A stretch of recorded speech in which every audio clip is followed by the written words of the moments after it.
Hi there, Administrative Leadership Principal candidates.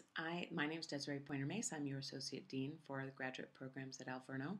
This is a screencast that's intended to help you understand the structure and the requirements of the Administrative Leadership Exit Portfolio for your practicum. Here I am in the DDP. I'm actually, because I'm faculty, this is a slightly different view than you see. But the performance that you need to be able to find and add to your DDP is the AL752 exit portfolio. It's listed actually under Master's Program Administrative Leadership. So it's not alphabetized under A, it's under M. But then once you find it, it's AL752 exit portfolio that you're looking for. What I want you to do is to open up this description. The intention of the exit portfolio is to really provide that summative portrait of what you've done to establish your candidacy for an administrative leadership credential. But in this description, you're actually looking at what you need to do. So in the Work tab, which is right here, when you're working with this, you're going to upload the following documents: your autobiography, your philosophy of education, your philosophy of leadership, your resume, your artifacts and your rationales for the Wisconsin Administrator Standards, and any PDP goals that you have that you're including. When you write a rationale statement, what I want you to be doing is to write a brief statement. This is not a long, lengthy essay. It's probably a page or two per artifact or per standard.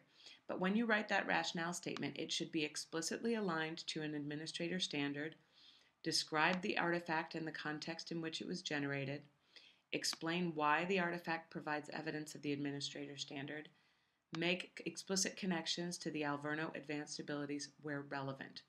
So I just gave an example here, and this is completely something that I'm making up, but this mentoring handbook was generated to meet blank need in my school setting.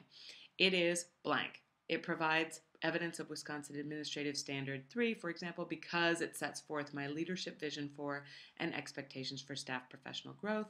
It also provides evidence of my communication and integrative interaction ability because. Does that make sense? So those are the pieces that are going to be uploaded here and the way in which you are going to write your rationale statement. Then you're going to be doing a summative self-assessment of your practicum. And that looks like this. So in that summative self-assessment,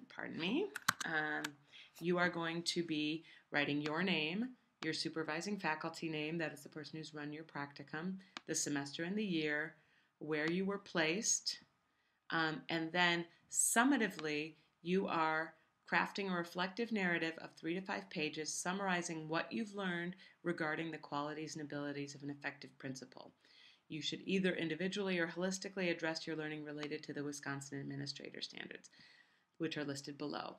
The important thing here is that we are establishing to DPI via this exit portfolio that you have provided evidence of your competence in each of these standards.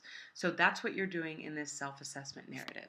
Subsequent to that, the person who oversees the administrative leadership practicum is going to provide primary feedback to you that actually is mirroring the data that you have provided about in your self-assessment, but then providing that evaluation of your competence. Down in the bottom, you'll see eventually that there's a performance status and that that's aligned to the 7 administrator standards. So that overall what you're doing in here is just basically showing to Alverno and to the state of Wisconsin that you're ready for a principal license.